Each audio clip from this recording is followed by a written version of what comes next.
This episode is sponsored and supported by Rooftop Realty, Whoop. where your dreams come true.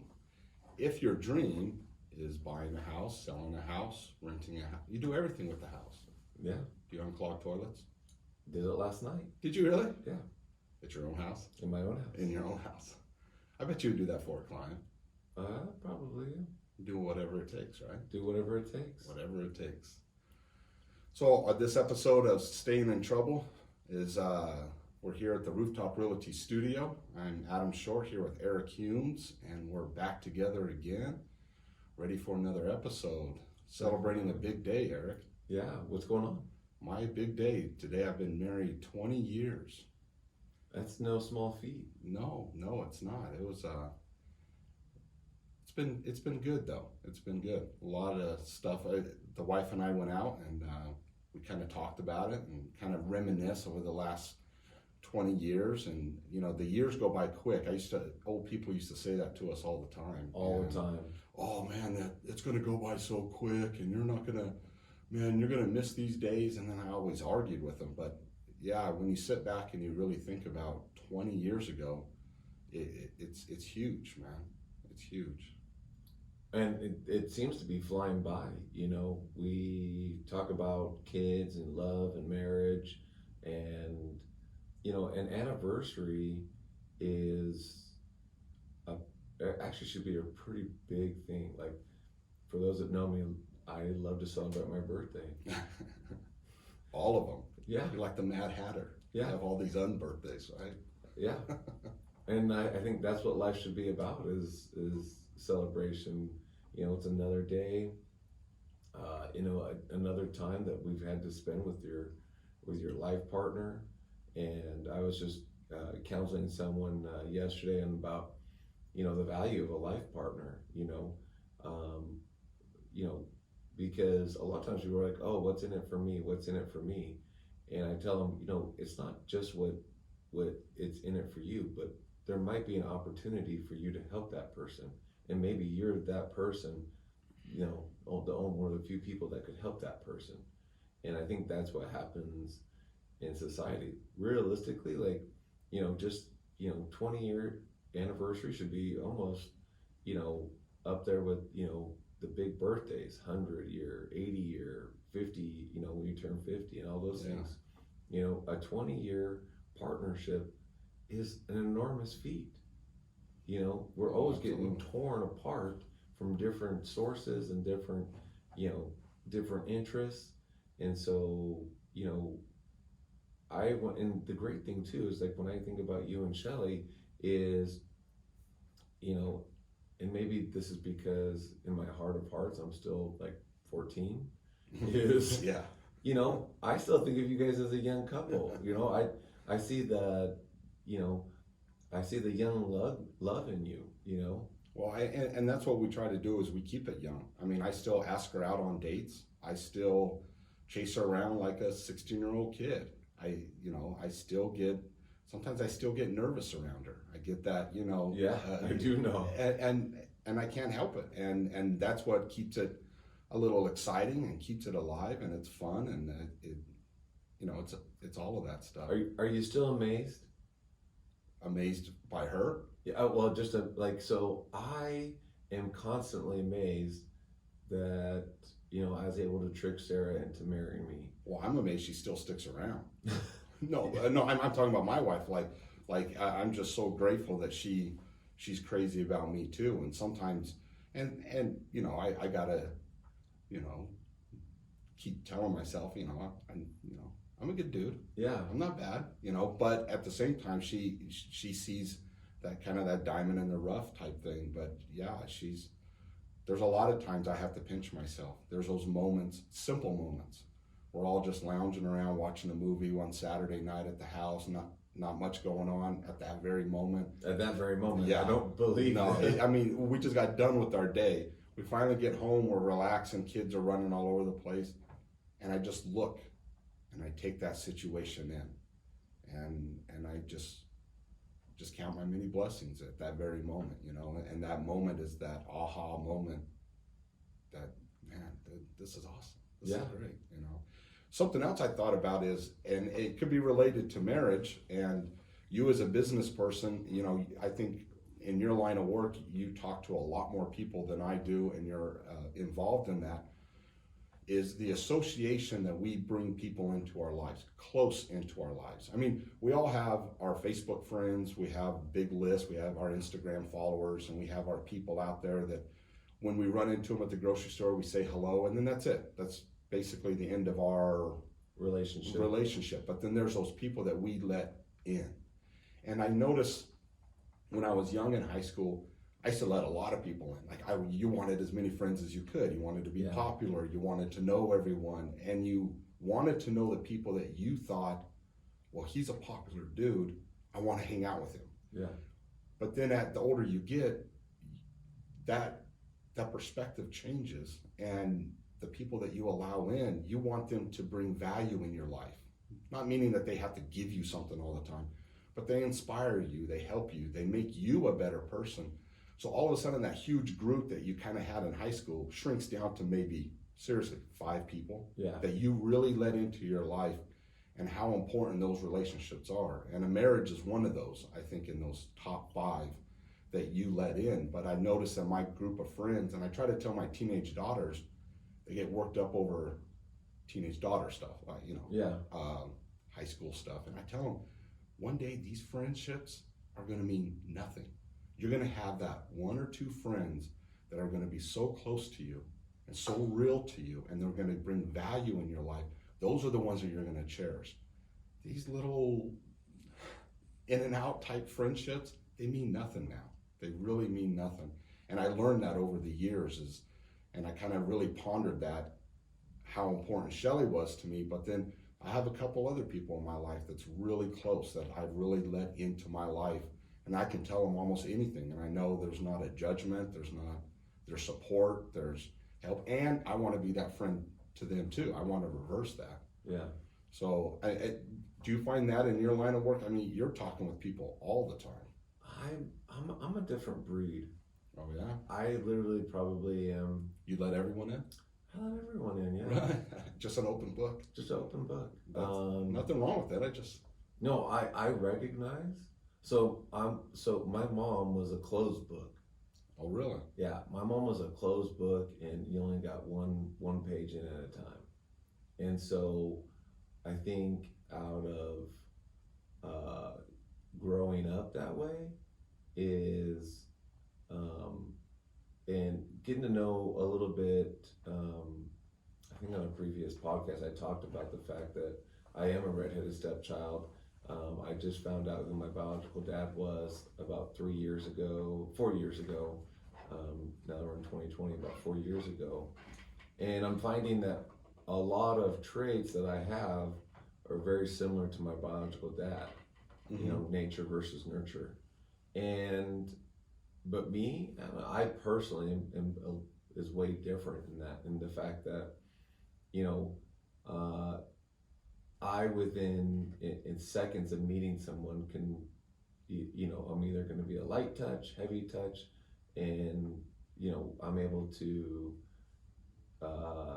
you know, like you say, let people in.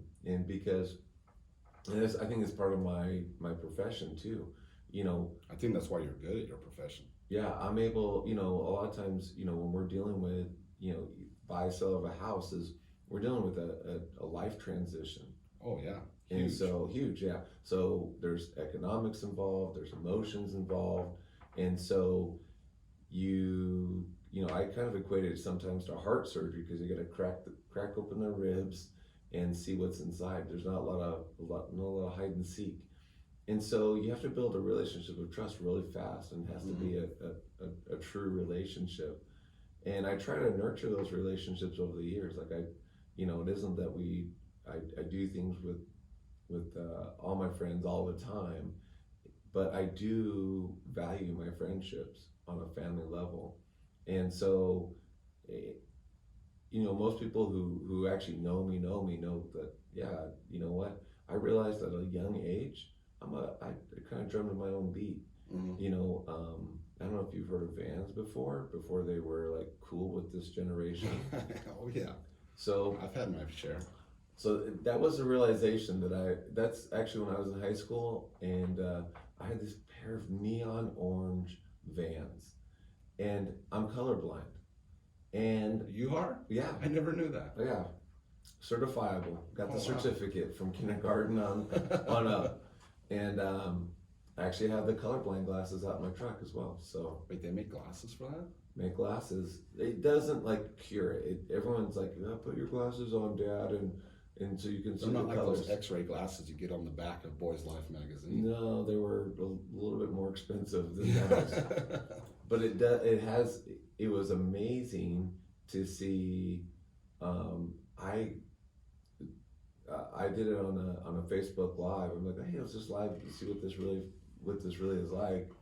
And I could have swore this old like 1950 Chevy was light blue. I put my glasses on, and I could see that it was green, and it was just kind of the craziest thing to me. Oh, I bet. And so it isn't that because what happens is my brain doesn't know a lot of these colors, and so because of that, it isn't like I can just put them on and now you see like you guys see a million colors. Like a normal person sees like a million colors. Like in my vision, I may see 10 or 50,000 colors. Wow. And so it isn't that we're color blind, it's color deficient. I just don't see as many shades. See, I always thought colorblind was people who just saw black and white. No. That's how stupid I was. I think most people don't really know what it is because they're like, how in the world can you see that? I'm like, I can still see just fine. Yeah. Well, that explains your casual dress attires. Yeah. Yeah, that puts it all together. Well, going back to the high school story, I would wear my orange Vans. I'd get to school, and they're like, Eric, what in the hell's going on with you? You don't match. So I went to the store. It's like, I don't know if you've heard of the store called Miller's Outpost. Serious? Yeah. And try to find a shirt to match these shoes. I think a couple of years ago, Sarah's like, hey, if you're not going to wear these, let's get rid of them. Or I have them somewhere tucked, hidden in the closet, one of the two. Mm-hmm. And there really isn't, like the color that they made this was just a custom color. And now like Vans are cute, cool again. So it's like, oh, I bet my kids are wishing I would have held on to all my Vans. So, but some of them are hard to find. I tried to buy some for my daughter. She wanted those.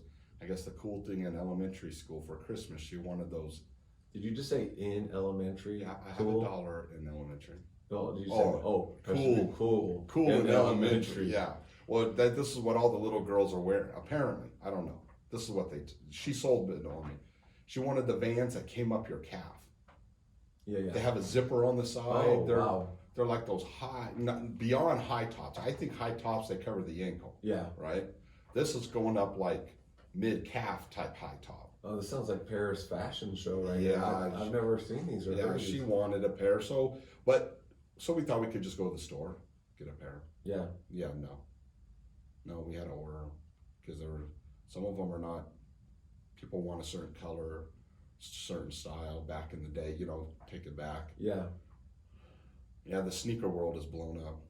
It's crazy. It's getting weird. So let's go back to your anniversary. Yeah, what do you do for a 20-year anniversary? Are you guys going to the smokehouse tonight? Or? Well, we'll probably go out to eat and then just do something simple. Like you said, January is super busy for us. I have girls that are cheerleading. One also plays flag football, which is also wild to me. A little side note. When I was in high school, the girls would play flag football. Us football players on the team would dress up like cheerleaders. It was a one-game thing. It was a lot of fun. They sell some tickets, and the guys would look stupid cheerleading, and the girls usually wouldn't look stupid. They would play a serious game, and they would get out there and they would play, and we would have a lot of fun, and it was a good time. Did you have anyone fall off the pyramid? I don't know if we did a pyramid. I don't remember. Well, I guarantee I was at the bottom of the pyramid. I guarantee I was at the bottom as well. And I guarantee that it was not my job to catch Rob when he fell. But yes, I'm alluding to when we did our powder puff, we had Powder puff, that's what it was a called. three-story stack, and I forget how it happened, but yeah, he fell. Well, now it's a straight up. Every high school has a girls' Yeah, they flag have football. jerseys and Oh, everything. it's straight up. So one of my daughters, she cheerleads, but she also plays football. And I've gone to many of the games, and they're entertaining. And these girls, they hustle. They get out there. Sometimes they even get mean, man. I mean, so Sometimes. yeah, dude, they could get meaner than boys. Yeah. But Well, boys, we can, have a knockout fight, and then literally be great friends right afterwards. oh yeah, Like, 100%. Like, I wouldn't be surprised if Cowboy Cerrone and Conor McGregor from the weekend were like Our buddies. our buddies. They're like on Monday night. They're like, Conor's like, dude, you look like a mess right now, and Cowboy's going, yeah. Wish you wouldn't attack me as much. You could have Yeah. stopped a long time ago. Yeah, that was a good fight. That was a really good fight. But yeah, so we're busy, so we'll probably go out to eat something simple. But we're taking the family on a cruise in the first week of March. We'll leave the last day of February. Fly out to Florida. It's a Royal Caribbean, going out to Cocoa Bay, and Good times. Yeah. We just got back from there. Are you hitting up the Everglades while you're up there? Or? I don't know. We're getting there a little early. We don't get on the boat till Monday. We're flying there Friday. We got a hotel in Orlando for a couple days, and then there's actually a conference. Another side reason why we want to go down there is my wife. She sells Wakaya products, and there's a conference going on the weekend we come back. So we'll be hanging out at the hotel while she gets to go to the conference for a couple days, and then we'll come home. Oh, well, maybe So- the kids will be able to do something fun. Yeah, I was thinking of stuff to do in Florida, and I saw your pictures, and maybe I'll take them down there while she's at the conference, because I'll have the kids, and we'll have to figure out something to do in Florida. So I don't have any set plans, but we'll have to figure out something. Nice. Yeah. But anyways, yeah, that's about it. Okay. Simple. That's another thing that my wife and we're not huge gift people. I mean, like I don't never want anything. She never really wants anything. We would rather just spend time together and hang out, and it's a treat for us to just get away from the kids and just go out to eat or do something simple like that. So I don't know that we're either one way or the other. We enjoy. I think we just like what we like, and Yeah. sometimes that can be getting away from the kids. Sometimes that can be getting something that we really want. Sometimes it can be. So we change it up. So it's fun. Yeah. It's a good time. So yeah, this weekend was a big weekend. Bunch of good games and good fight. yeah, that was a good card. So It was quick. I'll be honest with you. I'm kind of glad I didn't spend the money to buy the fight. It reminds me of back when I was in high school, that Tyson fight. I can't even remember the year, but that Tyson fight that lasted like 3 or 4 seconds. And it was a big deal. Pay-per-view was kind of a new thing. yeah. And a whole bunch of people ordered it. And I remember going to a friend's house, and his dad ordered the fight, and he had a bunch of buddies over, and there was a lot of people, and it was a big deal in high school. Or, I don't even think I was driving. I forgot what year it was. But anyways, yeah, and it didn't last very long, and a bunch of people dropped quite a bit of money on that. Well, so yeah, it's funny. I mean, you talk about like value, and we talk about how do we feel about the fight is. I was thoroughly entertained for the 44 seconds that it took. Oh yeah, absolutely. And it just opposite with it wasn't a slug match. It was the Holly Holm and whoever her opponent was fight.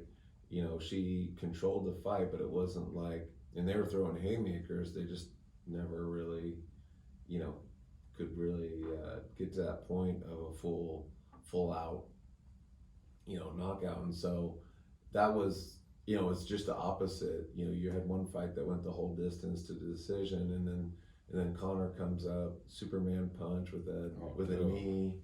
And, Surprised him with the shoulder. Yeah. Man, I haven't seen a cowboy take a beating like that since Brokeback Mountain. Jeez.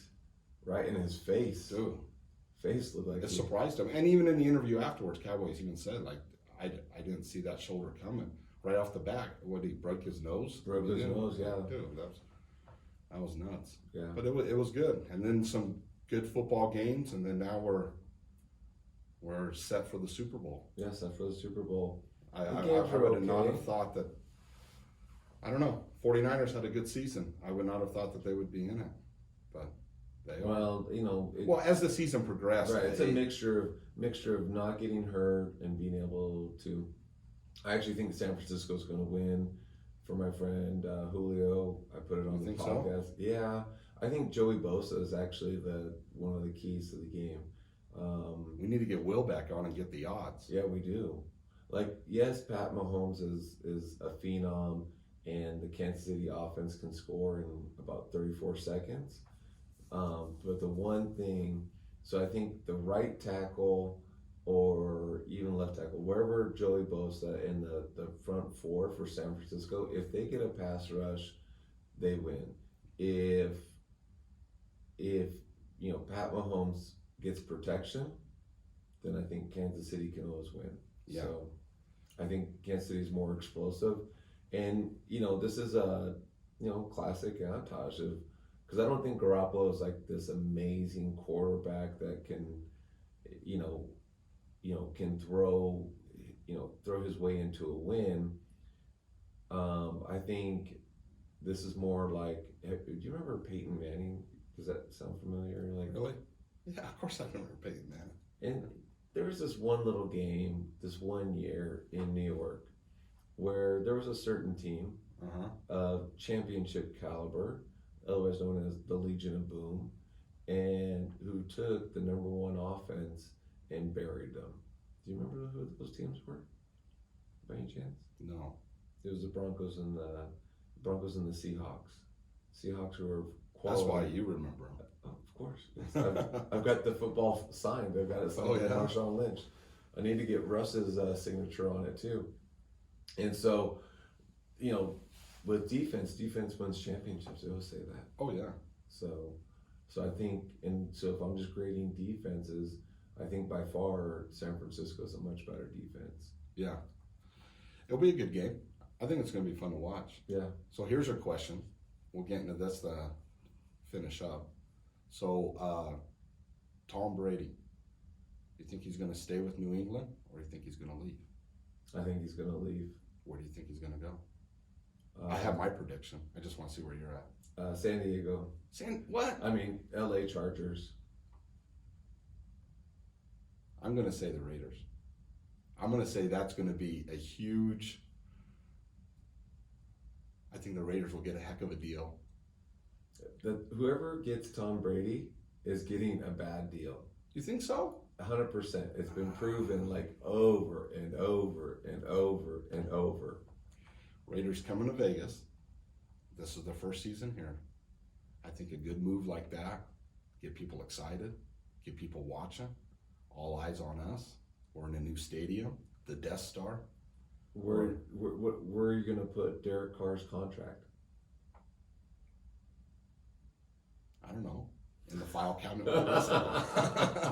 I mean, and not only that, okay, Tom Brady, what is he going to be? He'll be 43 in August. So, Yeah, like I mean, most of the kids he's playing like with Derek- could be his kids. Like he literally probably, if he would have had children a little bit earlier, he literally could be playing. Like he could throw the ball to one of his kids. but tell me that wouldn't be good. The same thing how Steve Young was underneath Joe Montana. He learned a lot. He learned to hate him and want his position, Yeah. right? Give him that encouragement. Derek Carr's been in the league a lot longer I than know. Steve Young, so No, I that know. ship has sailed. I think that would be cool. But that's just, no one knows. I do agree. We'll see. Tom Brady should be known as the greatest quarterback of all time. That I think that's without being said. But you have to admit, at this age and time, he's probably he's on his downhill run. It's more like it's not just a run. It's a cliff. You think so? Yeah. So, Joe Montana. so you're saying Brett Favre. I mean, all the greats have tried this. You know what? I'll let me pick up at $12 million real quick. I'll just go to this other franchise. When they should have just left it. well, what's his name? Went to the Broncos and won a Super Bowl. Who? That quarterback. You know what I'm talking about? I do. Yeah.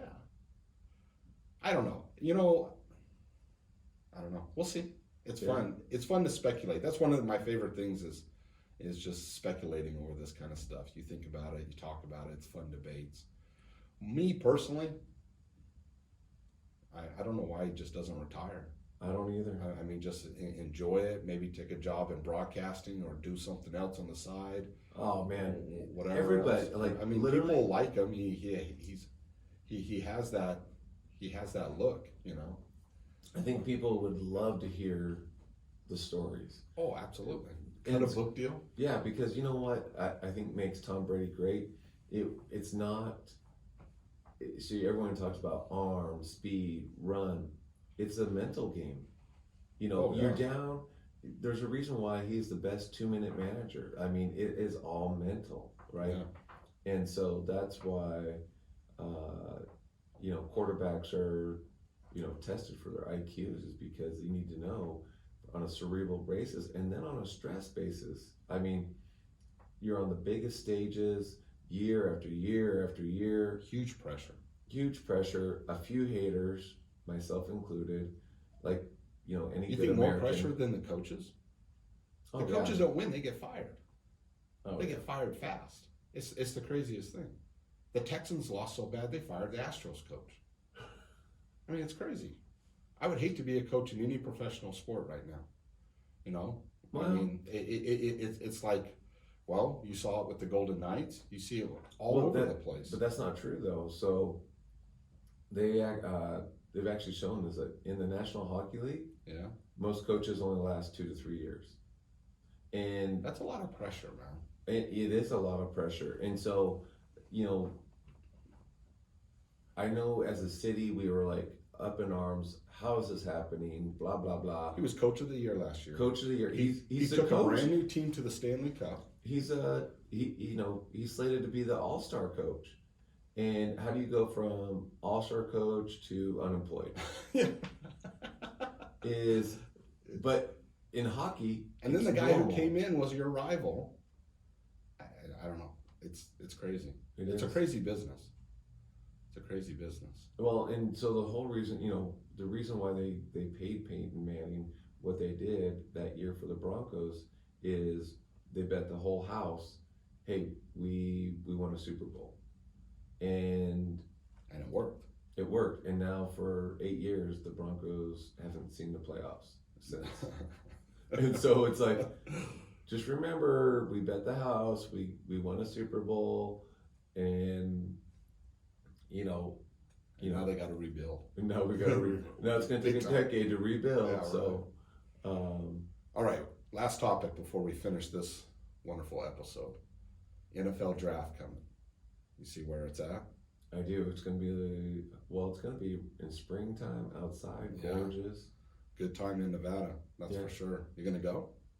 Maybe. Right there on the strip, hanging Maybe. out, watching the little gondola rides or boats coming out, delivering the players onto the deck of the Bellagio Lake. That's wild, man. I It is. can't. I told you I worked out there. Yeah. Yeah, for a few years ago, I didn't work for Bellagio. I was a contractor, and we added the shooters in the pond, and I was a diver out there, and all that equipment out there, that stuff is just inches below the water. So they're going to have to build something off of that structure because you can't just drive a boat anywhere you want. You may think it when you walk by the Bellagio, you go Yeah. check it out. You see this huge open pond, and you could just throw a boat in it and ride all over it. If you go underwater, the structure and the equipment that's under there is massive, and it's huge. And so, I mean, it's not impossible. I'm not saying, with the Yeah. right engineering and work, I mean, you can do whatever you want. But when we would go out on our boats, on our barge with all our tools and welding machines on it and stuff, we had to go a special way around everything, and we knew the route on how to get around stuff so we wouldn't hit lights or the equipment or the nozzles and all that other stuff. And you really had to be careful. But they all know that. I mean, Yeah. it's still going to look amazing. When I was working there, Victoria's Secrets had a catwalk out there, and they made all the lights pink, and the water would go up, and obviously it was all pink. And Yeah. heck of a photo shoot. Yeah, I can't wait to hear some more stories. That sounds like an awesome job. Oh, it was. It was a fantastic job. The only thing that sucked is the contract came up for the winter time.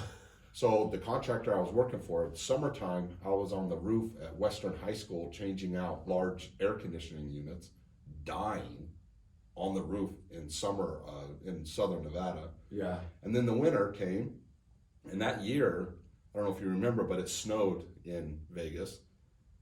I was in the water, and I'm thinking, I would have switched these two jobs in a heartbeat. Yeah. Why can't I do the roof job in the winter and then this in the summertime?